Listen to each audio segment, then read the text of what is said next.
啦。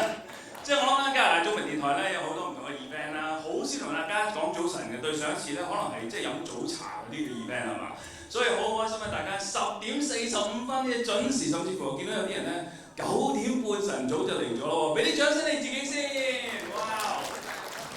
我絕對相信咧，今日係一個好豐盛嘅一日，因為你入到嚟嘅時候咧，唔單止你可以有一個學到好多嘢啦，亦都有獎品抽啦。嗱，你發覺咧喺 promo 裏邊咧，我真係冇去強調今日有啲咩獎品。不過咧，啲獎品喺度入緊嚟嘅時候咧，我真係冇呃你嘅，唔係一啲咩嘢嘅 gimmick 話俾你聽啊！你要抽啲乜嘢獎品，跟住就 spend 500蚊，跟住叫你買啲唔知咩，冇嘢買嘅，全部都係獎品。我哋超過16000蚊嘅獎品咧，今日會送出去嘅。係冇花價，不過最重要呢啲都唔係最重要，因為我哋嘅資訊係最 priceless 嘅，即係最係無價嘅嘢嚟嘅。所以今日入到嚟咧，大家都希望可以長知識，我自己都係啊嚇。嗱，開場嘅時候咧，歡迎咗大家啦，亦都希望大家有少少嘢咧要記得嘅。嗱，大家入到嚟咧，有啲人有飛嘅，有啲人係 walk in 嘅，有飛嘅朋友咧，記住你張飛咧出去嘅時候咧，我哋要吸一個印嘅。咁你完咗成場之後咧，我哋有個專人咧喺出邊咧幫你吸個印咧喺張飛度啦。跟住完咗之後，如果你係 register 登記咗另外嗰兩場或者另外嘅一場咧，你要聽晒所有嘅呢一啲你登記咗嘅場數咧，先至可以去擺落收賬箱度。仲有出邊有幾個 booth 嘅攤位咧，都有一個吸引嘅，吸晒印你就可以 join 我哋即係夜晚呢個6點鐘嘅終極大抽獎啦，就係咁簡單啦。OK， 咁另外咧，你手上面咧或者響你坐嘅位置裏邊咧，都會有一張紙啦，同埋一張筆嘅。咁等陣咧，我哋有一個嘅答問題嘅時間咧，就希望咧大家咧踴躍啲，咁就希望咧寫到你個名啦，同埋你嘅問題咧，就響一張紙嗰度。咁跟住你亦都會響最尾嘅時候有一個嘉賓上嚟傾偈嘅時候咧，最後我會有一個答問嘅時候，咁抽到呢個問題咧，就問我哋嘅嘉賓。與此同時咧，亦都喺嗰一沓卡裏邊咧，會抽一啲嘅獎品嘅。咁所以如果你有問題嘅，咁請你可以即係寫落去啦。如果我哋問唔晒嘅唔緊要，因為生活演屋你都知啦，有冇再多16年我就唔知啦。咁但係唔係㗎，you never know，可能呢個節目有得係咪我主持㗎啦。咁但係 anyway，咁但係我會用呢個題目咧，用翻我哋節目裏邊嘅內容。咁所以希望咧大家就盡量寫多啲問題喺裏邊，咁就可以喺節目裏邊答翻大家。仲有啲咩嘢要同大家講嘅咧 ？OK， 應該係冇㗎啦。如果有咧，等陣再提大家。嗱，今日咧呢一場咧係叫做 It's About Town, It's About Time。嗱，有3位唔同嘅講員咧，都係講一啲同攤空有關嘅。在座邊個係住攤空嘅？舉下手啊！或者你識得朋友住攤空㗎啦？咁其實可能全部都舉大手嘅，好多人都住攤空嘅。咁所以無論你諗住投資喺攤空，又或者係你諗住自己係住喺攤空，有啲常識你想知道嘅話咧，而家咧就係一個最啱嘅時機啦。咁今日有3個唔同嘅嘉賓，不如我哋先請第1位嘉賓上嚟啦，好嘛？就用呢一首嘅主題曲嚟介紹佢出嚟啦。好開心啊，因為咧即係如果你有攤空嘅時候咧，即係可能對現數方面咧未必咁認識。歡迎你哋 Billiard Insurance Group 有佢嘅 Managing Partner 有 Mr. Rico Tang。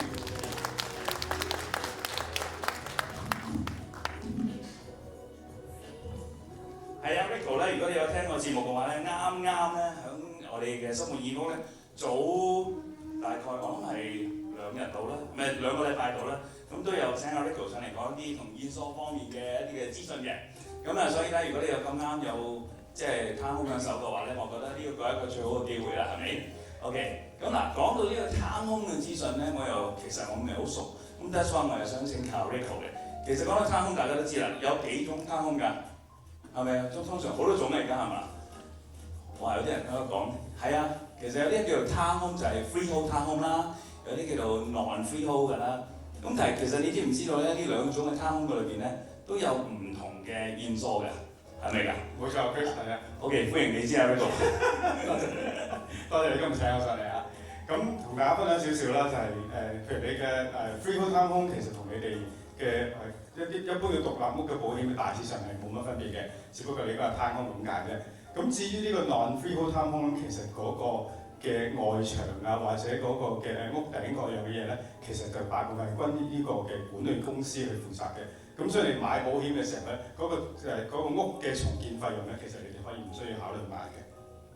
OK 嗱，如果你話兩樣嘅唔同嘅攤空啦，其實喺市面上咧，我印象中咧，我呢間節目講過㗎啦。以前啱啱16年前做呢一個節目嘅時候咧，好簡單，就係兩種唔同嘅攤空，就係 freehold 同埋 non freehold。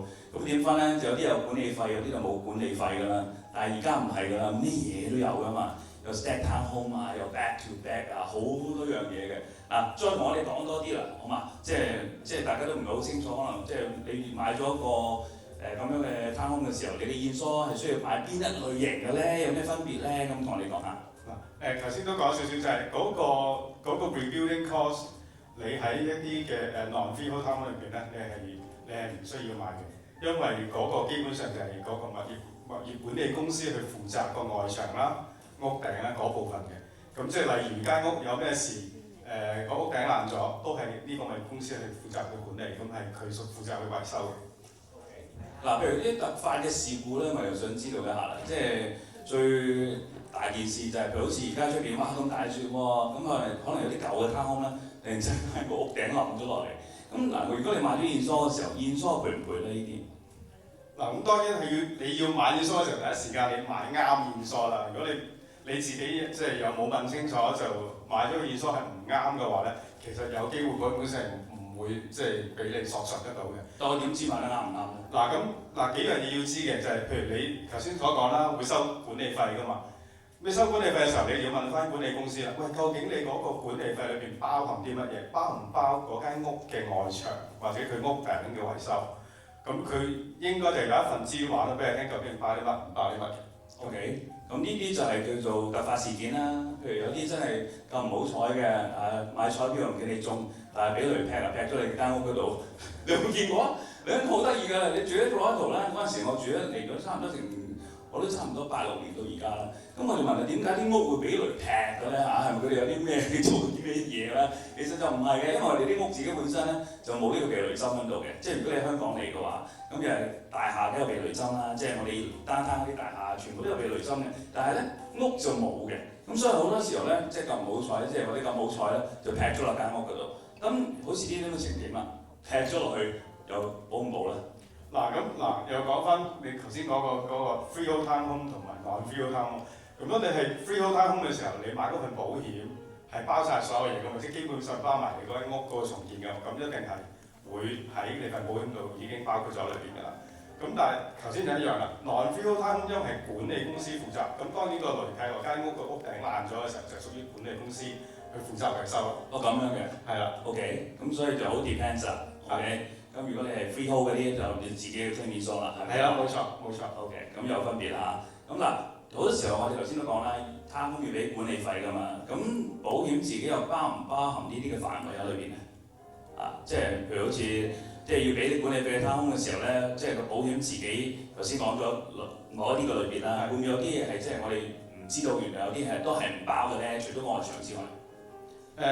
應該咁講，我諗主要嘅分別喺個 non-freehold townhouse 咧，佢哋嗰個嘅保險會有一個叫做你嗰個loss assessment coverage 係啦。咁係屬於咩咧？例如果嗰個管理公司例如有個索償係佢自己嗰個保額都唔足夠嘅，例如有一單嘅意外發生咗，導致人命損傷嘅嗰個索償可能去到2-3 秒，咁嗰個 coverage 嗰個嘅索償嘅話，咁嗰個可能佢得100萬嘅額喺裏邊，咁佢唔夠賠，咁會點咧？其實小業主都係負責嗰個嘅，都要負責嗰個嘅索償，最嬲尾嗰個保費嘅。咁最嬲尾可能佢都要問翻每一戶可能大家要夾錢，因為呢度咧我唔夠錢啦，我賠唔夠啦，咁你就喺嗰度攞翻。咁最緊要嘅就係有一個叫做 loss assessment coverage， 就係如果呢個管理公司佢唔夠錢去賠嘅話咧，佢哋要問消費主去攞嘅時候，呢一個部分咧就會喺呢份保單度去 cover 咗。OK， 咁嗱，本身我哋自己本身都要買到個現疏啦，梗係會有啦。咁但係會唔會啲額外嘅情況底下，我哋買 on the top 再加一啲嘅額外現疏？額外現疏其實好多時就係譬如講緊啲水啊、地震啊嗰類嘅。咩叫水先？OK， 水嘅我哋叫 water coverage， 簡單啲講。通常就分開好幾樣嘢嘅。加拿大就分得好清楚嘅。sewer backup 嗰個污水倒流啦，嗰啲ground water 啦，喺下邊地牢嘅嗰啲水啦，above ground water 啦，overland water 啦，咁太多 terms 大家好複雜，唔好嚇親你哋。咁主要就係知道咩叫 water， 乜水。咁咧同水有關，因為其實你明白加拿大其實你某程度上你個 basement 咧係好多時間係浸喺水下邊。OK， 咁所以係有機會嗰啲basement會滲水啊，或者甚至乎喺冬天，尤其是今日咁大雪咧，啲雪一溶咗之後咧，個地下水線 water level 咧係會升高。咁嘅時候咧，就有機會啲水就喺你嘅門口度湧入嚟。點解？因為佢突然之間太多水同一時間去湧入。咁如果佢未有機會喺出邊入嚟咯，咁呢啲嘅其實保險咧係要睇公司啦。有啲公司係包，有啲公司係唔包。咁所以大家去買保險嘅時候咧，要即係留意下緊呢份保險包邊一類嘅水嘅保險。咁最基本嘅個叫做 sewer backup 嗰個污水倒灌嗰個情況咧，如果你有買水嘅話，嗰個通常都會有喺裏邊嘅。所以要問清楚係嘛？要問清楚。咁但係個分別有幾大咧？通常啲普羅大眾都話啊，我要買個額外全保嘅，咁樣你全保咪特別貴㗎啦嚇。我諗其實主要睇幾樣嘢，睇你個 rebuilding cost 啦，同埋你嗰個即係成間樓你有幾個 content 喺裏邊啦。OK， 咁就你定嗰部分。OK， 嗱呢個問題好緊要，好多人咧住townhome都係自住㗎嘛，係咪先？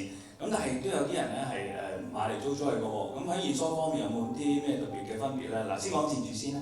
OK， 自住基本上就同頭先一樣啦，你哋要買平時間屋嘅保險就冇分別嘅。OK，只不過係分開咗有冇需要買你嗰個 rebuilding cost 嗰部分。咁好啦，到你個物業，我買多個 townhome 我要嚟出租嘅話，咁其實你張保單咧係要改嘅。咁嗰張咧係屬於叫做出租嘅物業嘅保單，或者我哋叫做業主嘅保單。OK， 因為你係租出去㗎嘛。咁其實嗰張單其實你即係譬如你住緊，突然之間你搬翻出去租俾人啦咁，其實你張單係要轉嘅。OK， 即係要自己 update 翻驗疏公司啦。冇錯啦，冇錯，因為其實嗰個保障，因為嗰間屋個保障唔係你自己咯。有一個問題我突然間喺度諗，如果你本身係自己住嘅，你又唔係成間屋租出嚟嘅，你就租個租客肯入嚟你嗰度住啫，借個 basement 俾佢住，咁需唔需要轉個保單咧？都需要㗎。咁其實因為你個用途改變咗啦嘛。如果你 basement 就租咗俾個租客嘅話，其實你都要另外買一張保單。或者甚至乎你叫你嘅租客都要買一份保單，去保障你嗰個，即係如果有咩損失嘅話，即係嗰啲就係 tenant insurance。嗰個就屬於 tenant insurance。係啦。OK。因為有機會就係簡單啲講，我有時間講多少少，就係例如你間屋你係租客喺 basement 住，好啦，有一日佢擺個垃圾桶出去你門口，佢嘅垃圾桶棘親人，咁咪有人去問佢索償啦，話整到我喎咁。咁嗰份 tenant 嘅保單就先去 claim 嗰一份保單先，即係 claim 個租客先嘅。好啦，到嗰份租客都唔夠 claim咧，其實業主都要上身嘅，因為始終個係打到業主係你。咁變咗其實呢個租客保險再加份業主嘅保險，咁就比較好啲啦，即係 coverage 會多啲啦。OK，very good 啦。因為其實咧，即係講少少 background Rico 俾大家聽啦。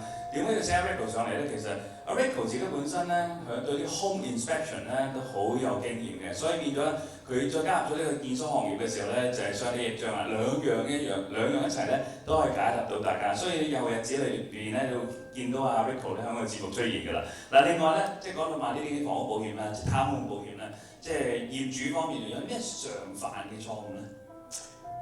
我諗其實，譬如你本身就係自己嘅業主嘅話咧，要睇清楚。我諗先講咗個 non-freehold townhome先啦，因為嗰個最多問題出現嘅，因為好多時都冇買得唔足夠，或者買錯。咁因為你個non-freehold townhome咧，好多時你嗰個管理公司係嗰個包含嘅嘢咧，你要搞清楚先，究竟邊啲包，邊啲唔包。咁以免你可能有陣時你買錯咗，有啲嘢其實佢包嘅，你又真係買咗個保險，其實又唔需要俾錢嘅，其實。OK， 咁呢個要搞清楚。我嘅建議就係一定要睇翻管理公司，總之逢係收管理費嘅，管理公司收你費嘅時候，你問清楚，我係你包啲乜，究竟唔包啲乜。OK， 嗱呢啲係常犯嘅錯誤啦。咁有冇啲咩小 tips 啦？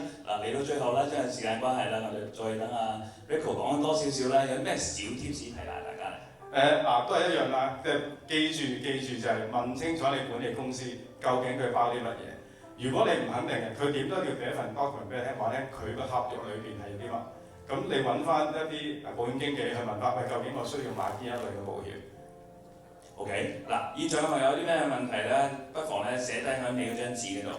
OK， 唔係淨係裝到你嗰張紙咧，等我要收翻嘅。咁連埋你個名咧，就寫喺嗰張紙度。等陣咧，我哋會有個 volunteer 咧收咗你張紙嘅時候咧，等可以問下 Rico 嘅。OK， 咁喺度咧暫時唔該晒 Rico 先 ，thank you so much，俾啲掌聲我哋嘅嘉賓。OK，thank you。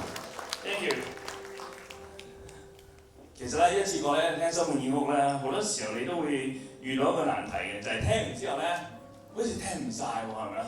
咁冇問題嘅，因為其實咧，當你聽唔晒嘅時候咧，我哋可以聽翻節目重溫㗎嘛，即係包括我哋好多有啲加拿大中文電台嘅節目，你都係聽翻節目重溫。我發覺到唔少人咧係聽 archive 喎，舉下手，邊個係聽節目重溫聽呢個節目嘅？其他全部都係 live，即係12點鐘1點鐘嗰陣時候聽㗎，係咪啊？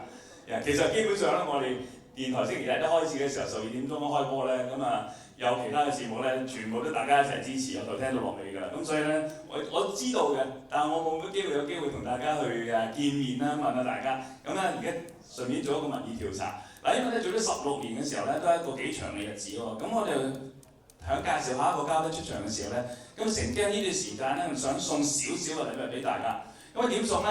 我想問大家啲同收滿耳屋16年以嚟咧一啲嘅小趣事，睇下你識唔識？嗱，呢個好簡單嘅啫，鬥快舉手就得㗎啦。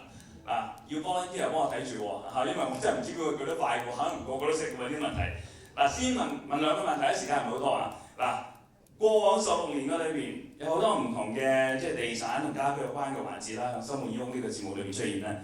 想問下你，有一個環節咧就係同 pest control 捉蟲有關嘅。OK， 咁我哋嘅 Thomas 咧捉蟲專家好勁嘅佢，咁亦都係呢個高級嘅嚇，亦都係呢個衞生幫辦嚟嘅，咁所以衞生督察嚟嘅。有邊個人可以記得個名叫做乜嘢 ？OK， 嗰個環節嘅名叫咩？同一首嘅歌名好似嘅。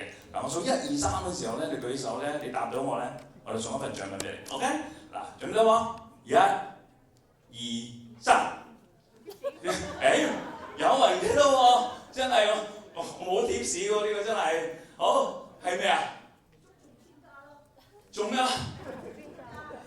蟲專家？唔係喎，呢個唔係喎。嗱，呢首歌咧好多長嘅，咁咧同蟲啦，跟住又唔知咩孤單啦，唔知咩嘢嘅。啊，有人答到喎，係咪啊？好嚟。蟲不孤單的。差唔多。你去揾阿家俊嗰個重組句子嗰個遊戲，你贏緊。OK， 你重組一下啦，我俾多次機會你。重咩話？蟲不孤單一個。接近啦。從不喜歡孤單一個，係啱嘅，俾啲掌聲佢。哇，真係送一份禮物俾你先。OK， 恭喜晒。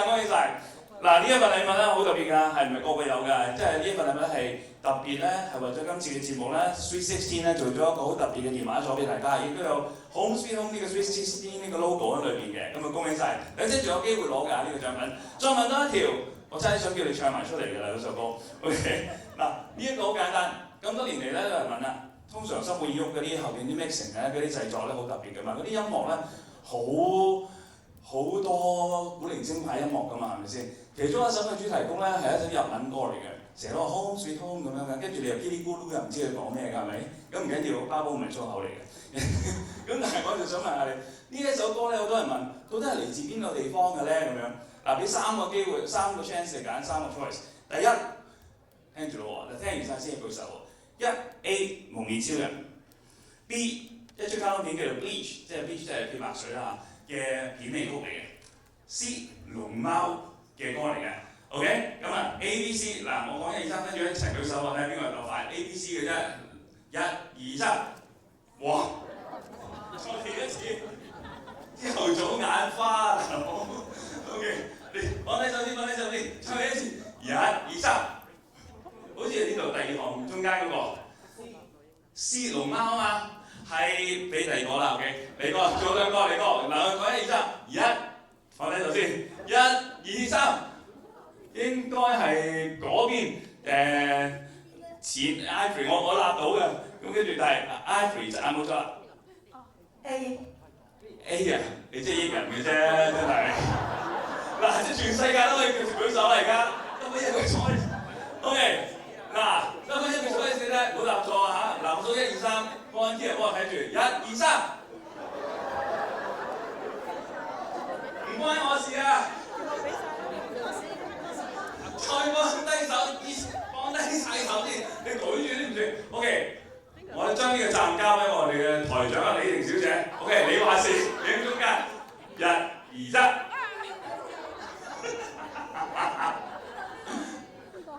邊個啊？OK， 係 Bleacher 冇錯。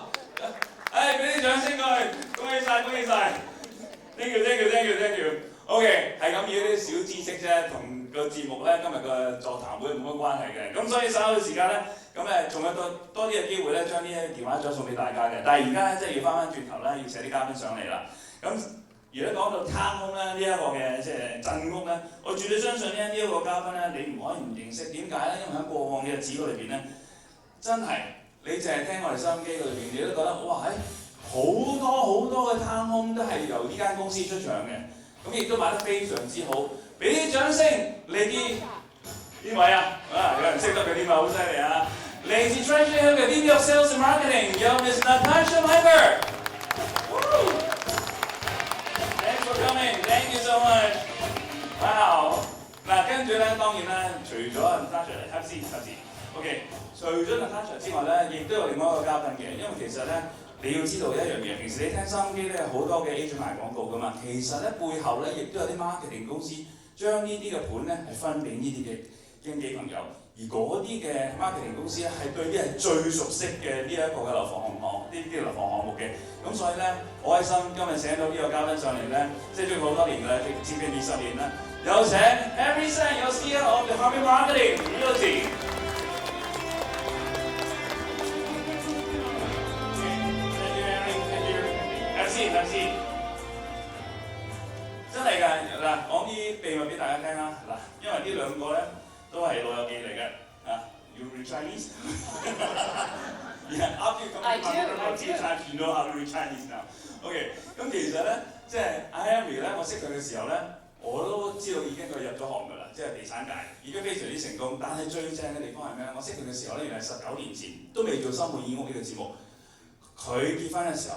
係我幫佢做 MC 嘅，所以咧好犀利。但係我哋兩個咧都有一個唔好嘅地方，因為咧我太太係講國語㗎啦，台灣人啦。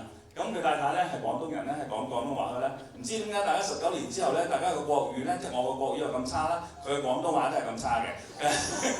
所以 understand 下點解啦嚇，有時咧住埋一齊未必一定會學到啲嘢嘅。OK， 咁咧就you understand, I'm just a very bad learner for Mandarin, and he's a very bad learner for Cantonese. Yeah. After all that years, and on his MC when he was in his wedding. Yeah.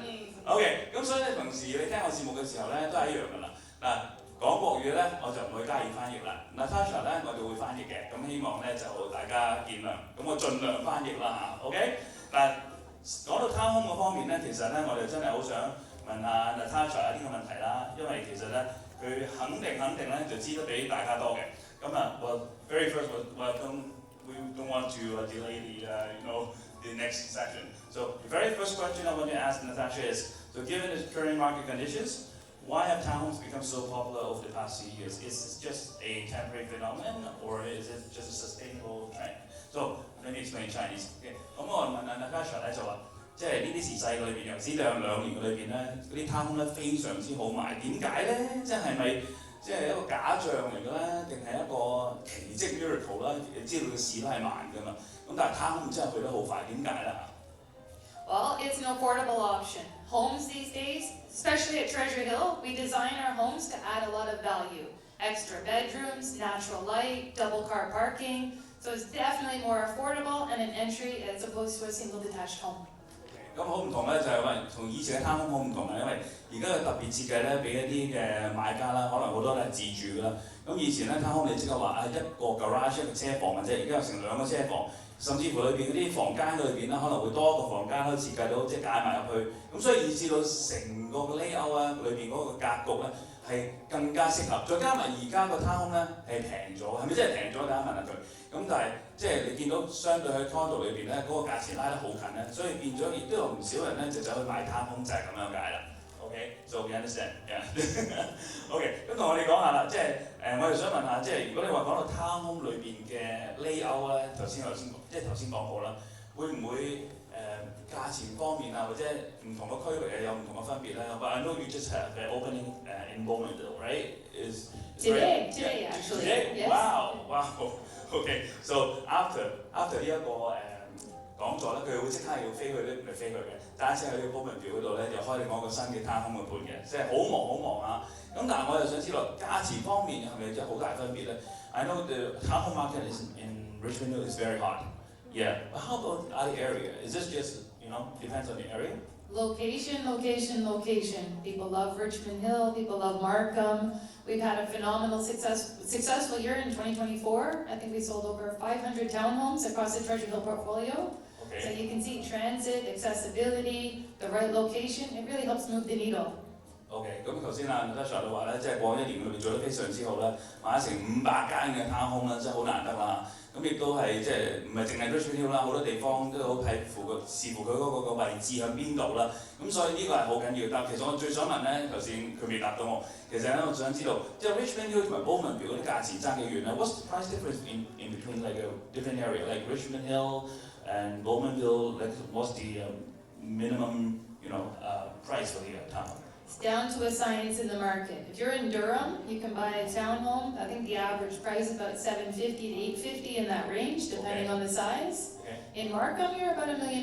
Still $1 million, OK? And upwards. OK， 咁頭先聽到啦，就係 Bowmanville 嗰度咧，大概70零80零萬咧，仲可以買到間 townhome。How big is the Bowmanville's townhome? Like what's the smallest one? We haven't released them yet. That is coming, but typically you're gonna design your homes for the end user, so you're going to go a little bit larger in Bowmanville. So you're going to hit about 2,000 square feet to 2,500. OK， 咁啊70零80萬咁樣可以去到成2000尺鬆啲㗎，可以去到 Bowmanville。但係如果你話嚟到 Richmond Hill 咧，價錢有所分別啊。頭先話大家都起碼都要100萬啦嚇，咁大家有個心理即係心目中有個數目字啦。咁嗱呢個問題咧，想問下 Henry 啦，我想 have a question for Henry， 想問下 Henry 咧，而家嗰啲新屋咧，有時都聽到話即係同啲二手價差唔多 ，OK？係咪真嘅咧？嗱 condo 我哋甚至乎聽到有啲咧，啲 condo 係仲平過二手價咁樣，我哋成日都有講到啦，係咪咧咁樣？Well, actually, Natasha can answer this question too. So we often hear that new homes are sometimes priced similarly to the resale homes nowadays. So in some cases, pre-con condos are even cheaper than the resale ones. Is it true? But does it apply to townhomes as well? So maybe let Henry do answer first. Yeah. 是的，现在呢，其实呢，这个 townhome 的价钱呢，在新屋的话，已经和就是二手房的价钱已经是一样的了，所以现在是很好的一个时机。OK， 係差唔多㗎啦已經。OK， 是的，即係有啲人話甚至低過難啲嘅係咪啊？它有些區域了，還有呢，就是有一些這個 inventory 的話，有可能是低過於二手。OK，inventory sales 啊，好緊要啊！因為平時咧，我記得上個禮拜我做直播時都係咁樣，即係突然間見到個 inventory sales 嗰啲存貨嗰啲嘅，即係已經起好啊，你可以隨時即買即住嗰啲咧，真係平嘅喎，唔係講笑喎。咁頭先 Harry 都話啦，即係如果你見到有時啲 inventory sales 嘅時候咧，你真係唔好錯過呢個機會。咁啱時間咧係平過二手樓嘅。So how about Natasha? So what do you think? Is it townhome is actually the new townhome is actually cheaper than the pre-sale for townhomes? For condo it is. You're starting to see some stabilization in the market where they're very competitive because there's a lot of inventory. There's a lot of homes, especially in some of the submarkets in the 905. You can see there's a lot of standing inventory. And that inventory is competing directly with pre-construction sales. OK， 咁尤其是905之後嗰啲咧，你特別留意啦，因為真係905嗰啲可能有好多嘅inventory 嗰啲存貨嘅 sales 咧，亦都會俾到你一個好好嘅價錢啦。咁當然啦，記住收滿意屋，無論今日講座或者平時你聽我節目都係一樣㗎啦，唔係去鼓勵，亦都唔係叫你踩兩腳，我叫你唔鼓勵你去買，只不過將呢一幅嘅大圖畫咧同大家分享嘅啫。OK， 咁 that's why 我知道點解大家咁中意聽呢個節目咧，因為完全冇賣廣告嘅成分㗎。請嘉賓上嚟咧都係分享呢一幅嘅大圖畫嘅啫。OK， 嗱跟住咧，我想問啦，嗱鎮屋都有好多種嘅，會唔會話邊一種特別受歡迎咧？即係問你 Henry， 咁通常呢 freehold 咧就一定最多人問㗎啦，係咪先？但係而家市面上咧又有啲 stack townhome 啦，以前冇咩人中意，但係而家又多人中意翻咯喎，即係 stack townhome 嗰啲係即係一間屋分開。上面2、3層係另外一伙，下邊 basement 再加1樓咧又係另外一伙。咁有時咧 step down 咧，即係2、3樓嗰啲有條長樓梯一路上去嘅喎。咁所以咧都唔係咁容易，即係適合啲年長人嚇。咁又或者啲 back to back 冇後院嗰啲咧，會唔會係冇咁受歡迎，定係而家越嚟越受歡迎咧？問你 Henry 啦嘛，即係有幾多唔同嘅種嘅 townhome 咧？其實呢平時老婆同你講嘢冇講得咁快㗎嘛，所以等佢習慣下先。其實呢，主要呢 townhome 呢是有這樣幾種。第一呢，就是像 Chris 剛剛講的 freehold，100% freehold 呢是獨立產權。獨立產權當中呢，還有兩種 townhome，一個呢是像我們普通在大家看到的這種普通的 townhome traditional 的，還有一種呢，就像 Chris 剛剛講 back to back，就是背靠背式的，一個從外面看呢是一整個，實際上是由兩個 townhome 組成的。還有呢，就是另外一種就是 portal 的。portal 呢是怎麼樣？是整個這個產權呢，房子的產權是 freehold 的，但是呢，這個公共區域，綠化啊，還有這個小街的路啊，是 condo 的，是有這個 condo 的產權的。還有一種呢，就是像 Chris 剛剛講的 stock townhome 呢，也是 condo townhome。這個 condo townhouse 呢，有的呢是這個 stock townhome，也有這種 traditional 的 layout 的這種 townhouse，也有兩種。邊樣嘢比較受歡迎啲咧？即係而家。其實呢，對於買家來講呢，每個人呢都是喜歡100% freehold，係，這是最受歡迎的。但是呢，大家並不喜歡100% freehold 的價錢。OK，freehold 啦，你明啦。freehold 咧就係最多人問，但係唔係最多人 afford 到嘅，即係咪比較貴啲？咁但係我想問啦 freehold town 自己本身以前係冇呢個管理費嘅，而家係有啲叫 portal fee， 即係嗰啲垃圾費㗎係嘛？即係以前我哋成日誤解咗㗎嘛。我記得10幾年前做呢個節目好簡單 freehold 就係冇管理費，但係而家 freehold 咧都係有管理費嘅，咁得意嘅。對，這就是剛剛我所講過的 portal fee。也就是說呢，這個房子本身呢，這個 townhouse 是 freehold 的。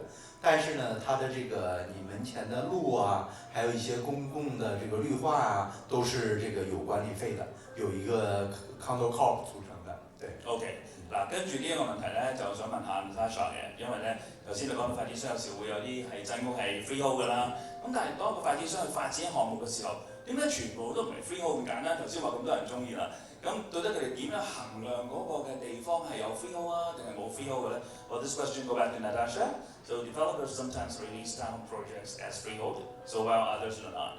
So under what circumstances do developers decide whether a project will be freehold or not? Well, the freehold, we also, when we look at a big site, depends on the scale of the project. Sometimes when you're on the main roads, you have to have the pottle fee because there's services included, window washing, snow removal, garbage pickup. But it's also very important for builders to be very mindful of what those costs are. So you have to be very careful when you bring projects to the market that you provide predictable costs for your consumers, right? Freehold townhomes are usually the preferred option because people understand what they're buying and they don't worry about monthly fees, right? Are there a lot less freehold nowadays? Or more freehold nowadays? From my lens, I'm seeing a balanced proportion of both. Okay. Again, it goes down to the size and the scale of the community. OK， 咁視乎嗰個城市規劃係點樣啦。因為有時咧，唔係發展商唔想整呢一個嘅 freehold town， 係因為嗰個地方裏邊啲路啦，可能窄啲啦，你嗰啲垃圾車又入唔到去啦，咁所以變咗你就真係要有人幫你收垃圾嘅，就唔係你自己可以平時倒即係買到就倒嘅。咁所以點解就好視乎嗰個嘅發展項目嗰啲城市規劃係點樣啦？咁呢個就好簡單解釋咗點解有啲係 freehold 啦，有啲唔係 freehold。咁如果你 Treasure Hill 嗰啲頭先阿 Natasha 講過咧，有一半係 freehold， 一半就唔係 freehold 嘅。OK， 咁啊都係好似 Henry 話齋，即係睇餸食飯，呢個好緊要啊！嗱頭先咧就講到驗收嘅問題啦，譬如有間屋，呢個問唔知邊個答啦，你阿 Henry 或者 Henry 答啦嚇。咁頭先咧就講到即係驗收問題啦 ，Rico 就有啲屋唔好彩啲 town 嘅俾雷劈咗嘅。俾雷劈咗啊！你知我講咩？俾雷劈啊 ！The lightning strike on the house and the whole house got burned. Yeah, OK。咁跟住咧就 claim 驗疏啦。咁但係個屋頂咧係 share 噶嘛，咁會唔會係因為咁嘅緣故咧會加嗰啲管理費咧？因為頭先講你有管理費啊嘛，咁但係管理費會唔會加嘅咧？這個呢，通常是有可能要加這個管理費的。為什麼呢？其實你的管理費的一部分就是保險，也就是公共的部分的保險。這樣的話，如果你是一個 condo townhouse 的話，你的管理費裡呢包括了保險的部分，這樣的話保險會有可能會增加的。但如果你是100% freehold，就如果唔關事咯，對對因為你冇交管理費，對垃圾費嚟嘅啫嘛。對 OK，咁即係話咧，係啦，頭先你聽到啦，咁所以係好視乎你係 freehold 定唔 freehold啦。如果即係咁啱嗰排拍攤空俾人唔覺意即係揀中你嘅，咁揀咗你 neighbour 嘅咧，分分鐘可能你住喺嗰排攤空裏邊咧，嗰個管理費咧都有機會加㗎嚇。OK，咁跟住咧就可唔可以俾一個 guideline 俾我啦？咁或者不如我將佢下一條問題啦，睇到時間嘅關係。咁呢個問題咧，不如問阿 Natasha 啦 ，OK？即係而家市面上邊咧都聽到好多即係細嘅攤空啦，你喺廣告都聽到啦。咁1600尺咁樣嚇，3房都有得俾你揀喎。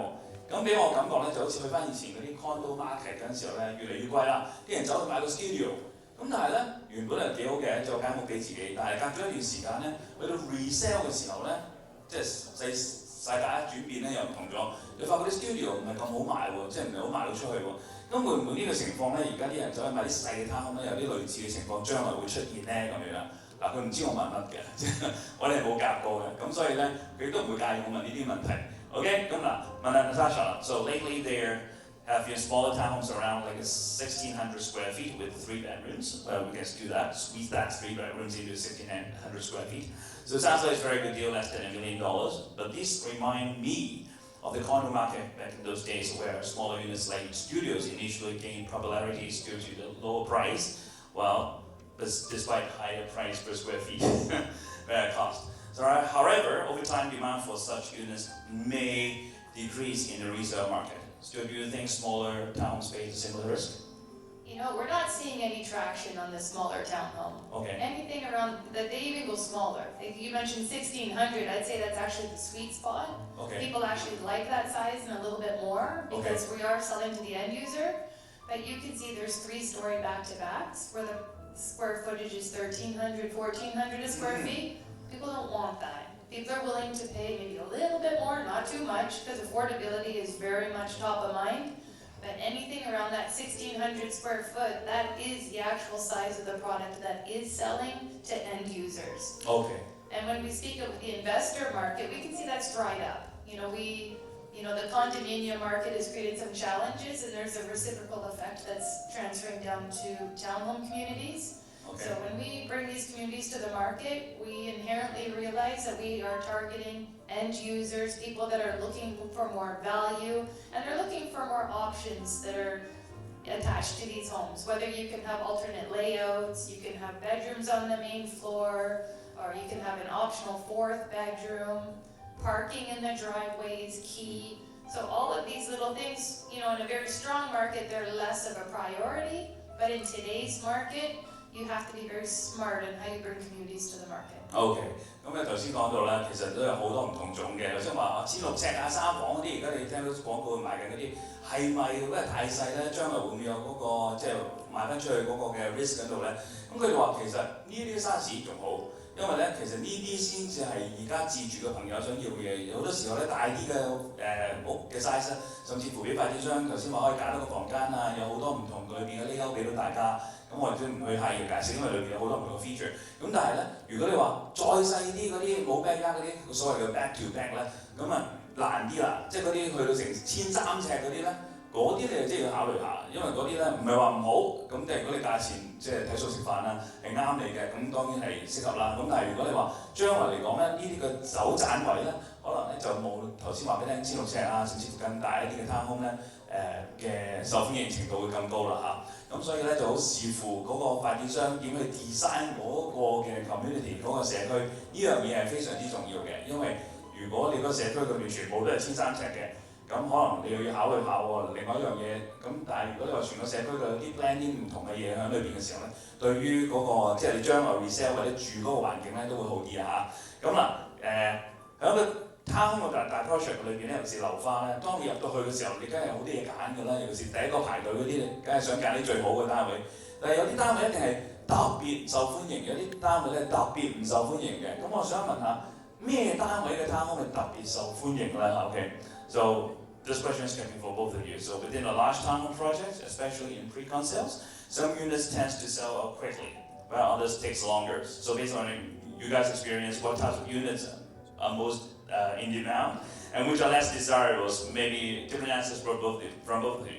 Yeah. Okay, I'll start. Okay. So we launched in Richmond Hill. We Alright. sold the project in 24 hours. And Wow. 24 hours sold the entire community, over 200 homes. So that was a big win. Double car garage all day. Rear name townhome, that is what people are looking for. And I think Henry also has some similar experience on his communities as well.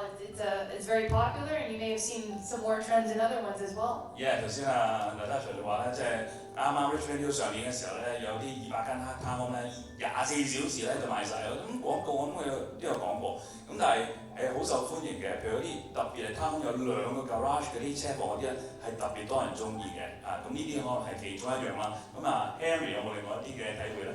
其實呢，這個答案非常簡單，價錢便宜的賣得就快，價錢貴的賣得就慢，對不對？係咩？真係咁樣㗎？OK， 越平嗰啲越去得快喎，townhome喎，即係呢個最簡單嘅道理咯喎，咁都啱嘅。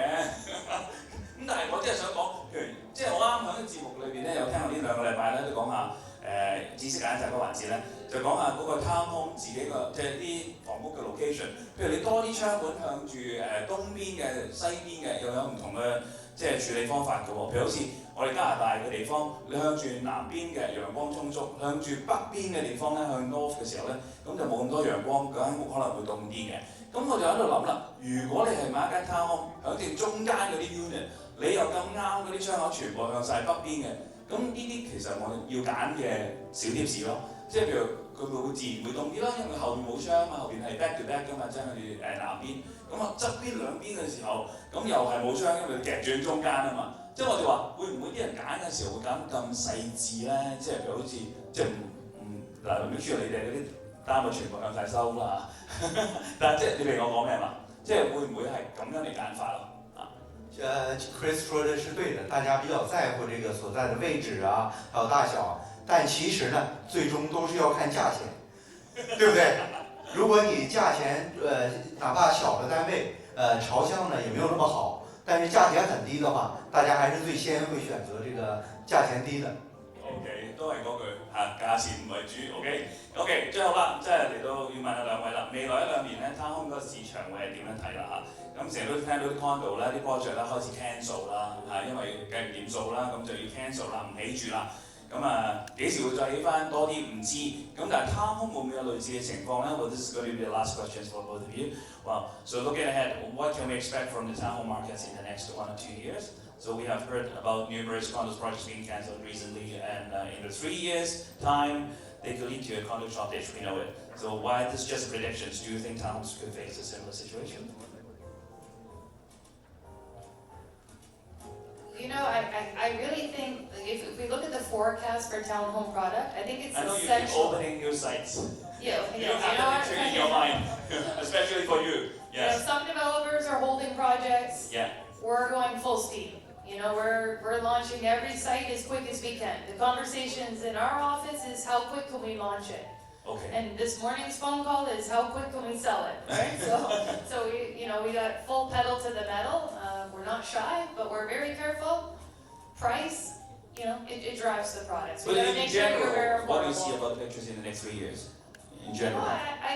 I just Treasure Hill. can foresee there may be some market challenges with looming tariffs. Hopefully we have, interest rates continue to come down, because that's going to be very important for affordability, and it's top of mind with consumers. There is a lot of inventory to sell, right? So there's some developers that may have a big master plan community, and you can't drop your pricing mid-cycle. You've got to maintain your pricing, the integrity of your project. Otherwise, you're going to impact your existing buyers. So for someone like me, we're fortunate we don't have standing inventory. Right. So every project we sell, we have to make sure it's priced right to make sure we get a fast sales velocity and sales absorption rate. OK， 咁頭先Natasha 話咧，對 Treasure Hill 嚟講咧，其實佢哋一路開新盤，咁其實about time 即係睇咩時候開咩盤嘅啫。咁但係咧，佢就睇唔到有一個即係短缺嘅情況，喺佢哋嘅情況底下，即係嘅公司。咁但係其餘嘅都會見到有好多唔會有見到短缺嘅情況，反而有好多嗰啲 inventory sales 咧，而家大家會可以睇得到。咁亦都最慘就係咧，就好多開咗個 project 咧，佢唔可以話突然之間減價減得太緊要。咁所以咧，對於好似啲有經驗即係起開攤嘅公司嚟講咧，佢哋就將呢個 price 咧，即係 set 嗰個價錢嘅時候咧，要 set 得好準啊！如果唔係咧，公司可能蝕錢啦，又或者係買家嘅時候中途要停咗要退翻票俾你咧，咁就計錯晒數咧，就唔係幾好啦。咁阿 Henry，其实我认为呢，在未来的2-3年呢，Townhouse 呢，因为它的特殊性，Townhouse 在很多地点呢都可以找到你比较心仪的房子。同时呢，像刚刚 Chris 讲的 ，Townhouse 呢有很多不同的选择，有这个100% freehold 啊，还有 back to back 啊，还有这个 portal 的，还有这个 stock town 的。因为有众多的选择呢，所以在未来的2-3年 ，Townhome 呢是大家最喜歡的產品。所以呢，在未來2-3年，我認為這個 Townhouse 市場呢是非常的穩定。OK，即係大家都知啦，Townhome 同 Condo market 咧有唔同嘅睇法啦。咁暫時嚟睇咧，可能 Townhome 嗰個情況咧比較穩定啲。咁所以如果喺市面上有啲嘅貨源嘅話咧，大家不妨可以去睇一睇。OK，咁啊喺度咧，唔該晒兩位啦，多謝晒 ，thank you so much for coming this morning。Thank you。我知一個收咗要邊個意思？So， 因為我知道大家咧，即係仲有好多問題想問佢嘅，咁所以而家你手上面咧，如果已經有啲問題已經寫咗嘅話咧，我哋嘅 volunteer 咧就會嚟攞咗你嗰個嘅卡啦，同埋咧擺落去咧亦都會有一個抽獎嘅，咁所以咧將你頭先嗰個嘅卡擺落去，係啦，咁跟住咧呢個時候咧，我哋請翻阿 Rico 上嚟啦，好嘛？咁有啲咩問題咧問阿 Rico 都可以嘅。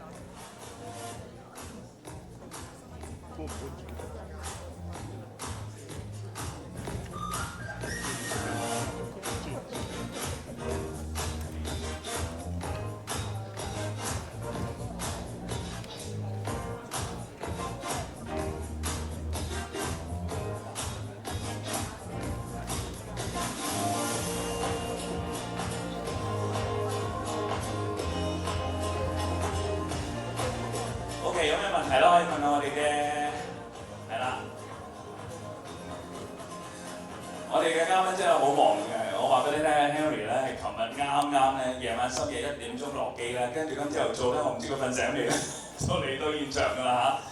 Natasha 咧等陣咧又要揸翻啦，好長嘅好遠水路程咧，又去翻高文橋，因為佢頭先有話俾你聽，高文橋嗰度都有一個嘅Townhome嘅西。咩高文橋？大家知唔知高文橋喺邊度啊？I just ask everybody so whether you know where Bowmanville is. Of course, you know it, of course. Yeah, 知啊係咪啊？Pickering 嗰邊啦 ，Oshawa 嗰邊係咪？係啦。East of Oshawa， 哇！呢個真係犀利啊！即係俾啲掌聲啊 Mimi 係真係好 support 生活繞佢嘅節目嘅，多謝晒你。OK， 好收齊晒咪先，收齊晒嘅話咧。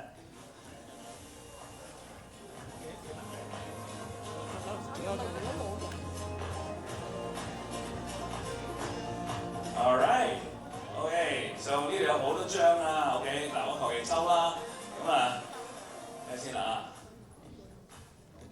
，OK， 呢個好實際嘅，Timothy 啊 ，OK， 佢哋話咧 ，What are the most popular incentives for buyers nowadays? OK， so maybe Natasha can talk about it, and maybe Henry knows it. Yeah, Credit on closing. credit on closing. 最 attractive 即係最 Guaranteed maintenance. So you know, do two year no maintenance. That's a big one. Okay, Especially for anything with condo ownership policy. No condo fee, no nothing. No, nothing. The builder will absorb that cost for 2 years to provide more predictable pricing. OK， 即係佢話呢個問題咧就話最大嘅啲優惠係乜嘢？通常你買湯咧，而家睇下優惠㗎啦。咁我問發展商話，通常最大佢哋付出最多咧就係2年免管理費嘅，即係呢啲同埋what was the first one again? Buy one get one free. We hope we're not up to that market yet. Well, it's not going to happen. I don't think so within the next few years. Yeah, okay. But what was the first one you talked about? The incentive, which is the 2 years free maintenance, and what else? Credit on closing. OK， 即係你收屋嘅時候俾翻一個 credit 嘅現金回贈俾翻你 ，OK？ 咁呢兩個咧都係最大嘅優惠啦。咁所以當你 shop around 嘅時候咧，呢兩個咧其他講咩都係揀，呢兩樣嘢咧發展商用得最多錢係俾你嘅 ，OK？ 咁啊 ，Area 有冇啊？还有呢，现在呢就是大家很喜欢的是什么呢？送给你一个 townhouse 的分文出入。现在大家非常喜欢这个，因为现在的这个利息呢很高，interest比较高的时候呢，大家每个月的这个 mortgage payment 呢也会觉得很有压力。当你有这个分文出入的时候呢，可以把这个 basement 呢分租给其他人，降低你的這個居住成本。即係佢會特登幫你設計埋有分門出入嘅，即係嗰個 product 自己本身會專登設計埋俾你有分門出入係咪？有啊有啊，現在有的，大家可以 check out 這個Keytown 是這樣子的。我知你做咩驚自嗰度有一個 project 係咪 ？OK， 跟住呢條問題咧應該係問Rico 噶啦。OK， 佢話 property insurance 裏邊咧 detached property 咧包括乜嘢嘅保障啦？點解係 default value 啦？嗱，我呢啲問題我最中意。OK， 咩係高嘅 value 啊？係咪可以唔買可以 reduce 咗個 premium 咧？咁樣我唔知佢問乜㗎。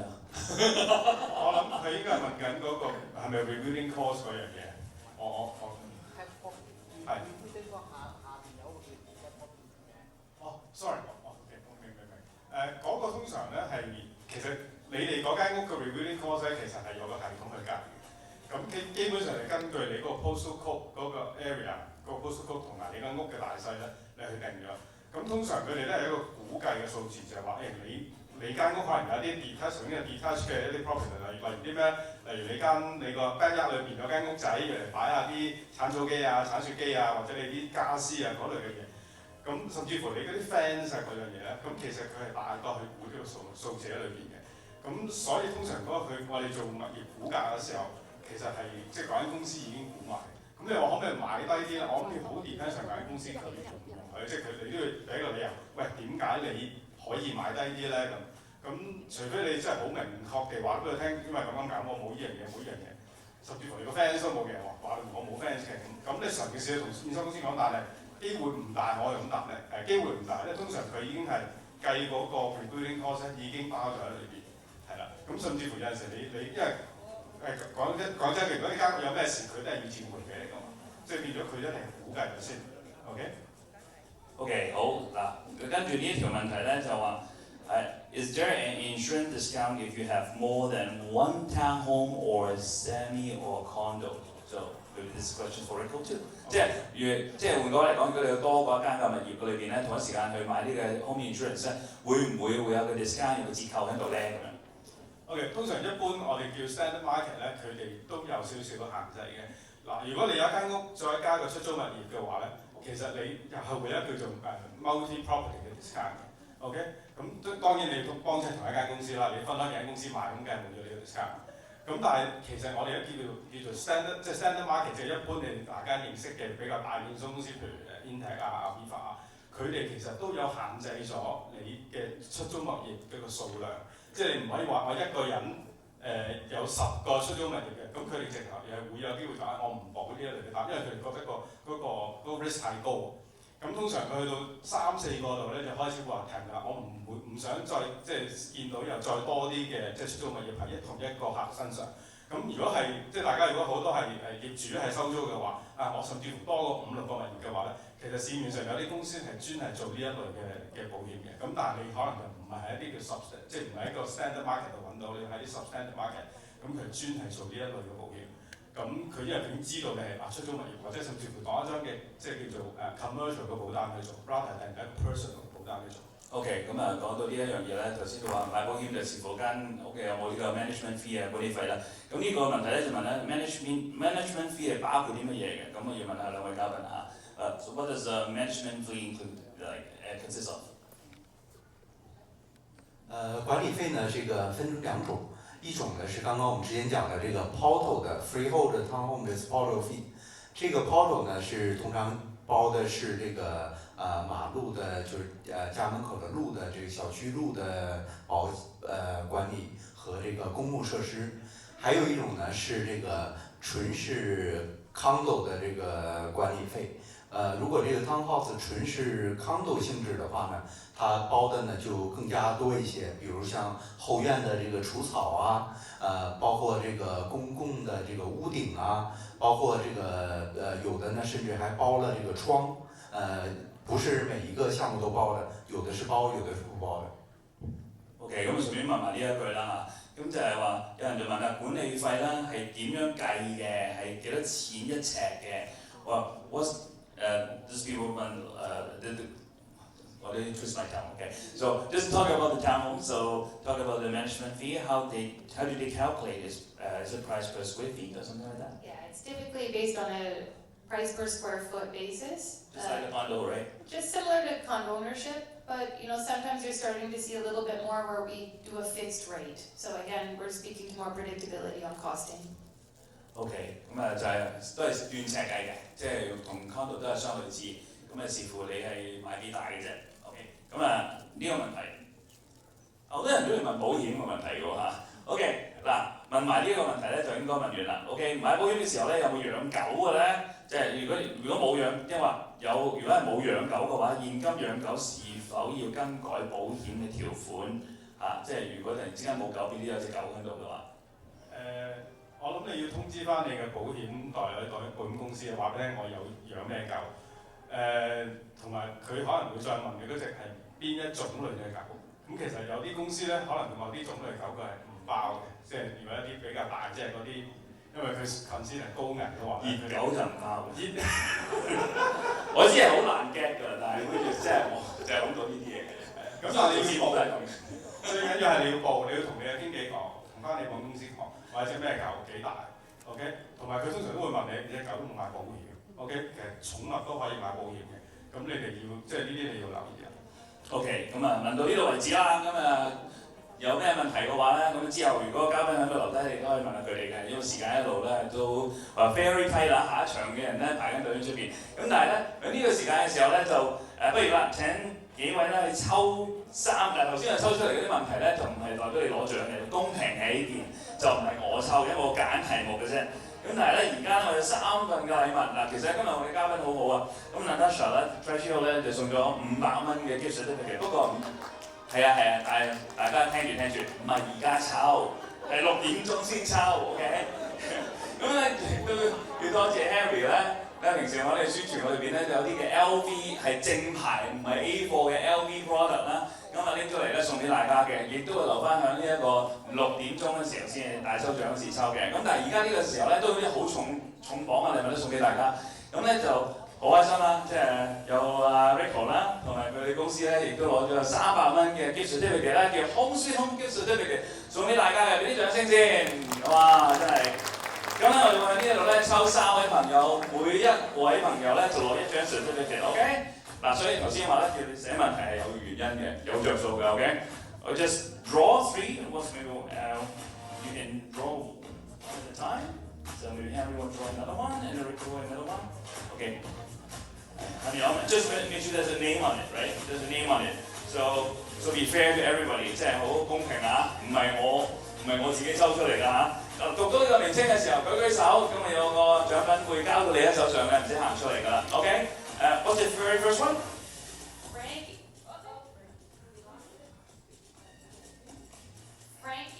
Okay, they're both. Oh, there we are. I'll do a double. Frankie Chung. Frankie， 恭喜晒！呢度，我可以俾埋佢都得啦。呢個係 Home Sweet Home 嘅，裏邊有 Home Depot、Home Sense 啦，任你用咩都得嘅。OK？ 恭喜晒！100蚊嘅禮券送俾你。跟住咧，亦都有。Okay, I have Sylvia Tang. Sylvia，OK， 恭喜晒！你可以得到100蚊啦，嚟自Billard Insurance Group 佢哋送出嚟嘅100蚊禮券嘅，多謝晒。好，仲有一張 Rico 自己啦。最後一位係楊煥真 ，Wan Cheng Yap。呢位楊煥真，邊度？舉手。喂，恭喜晒！OK， 多謝晒 Rico， 多謝晒。Billard Insurance Group 當然佢哋另外一個 partner Mark Darrell 都喺角落頭，多謝佢寫住個big字嗰個英文字咧就係佢啦嚇，多謝晒。OK， 咁喺度咧再一次多謝3位嘅嘉賓啦。Once again, thank you so much for coming. Well, it's an honor for us, an honor for the Fairchild Radio too. Thank you so much. OK， 俾啲掌聲佢哋。咁咧我哋有一個少少嘅感謝狀咧，係送翻俾佢哋嘅，唔知你 ready 好未咧？如果未 ready 唔緊要嘅，咁但係咧等陣 we're going to give you the certificate. Okay, very good. So we have okay. 不如請阿 Rico 上嚟啦，我哋加拿大中文電台有個感謝狀送俾你。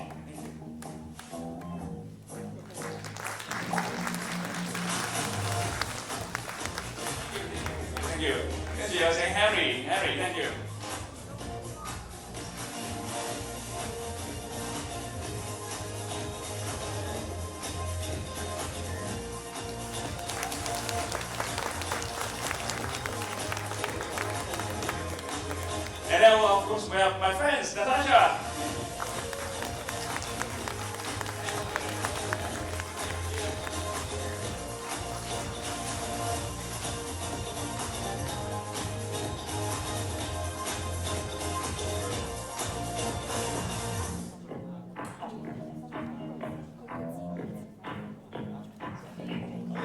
Thank you so much. Thank you.